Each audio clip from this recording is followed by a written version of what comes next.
पॅनमध्ये 2 चमचे तेल गरम करून त्यामध्ये 1 चमचा चणा डाळ आणि 1 चमचा उडदाची डाळ घालायची। दोन्ही डाळी छान अशा परतून झाल्या की अर्धा चमचा मोहरी आणि 2 तडका मिरची घातली।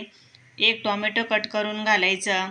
टोमॅटो शिजण्यासाठी 2 चमचे पाणी घालून झाकण ठेवून एक वाफ काढून घ्यायची, म्हणजे टोमॅटो छान असं सॉफ्ट होईपर्यंत शिजल्या जातं।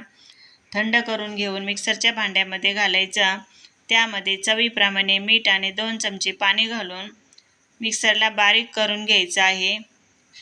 तर ही चटणी अशी पराठ्यासोबत, डोश्यासोबत, थालीपीठ असो खूप छान लागते।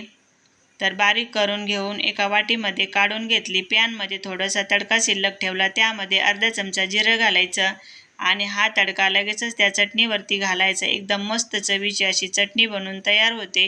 व्हिडिओ आवडला असेल तर सपोर्ट करा। धन्यवाद।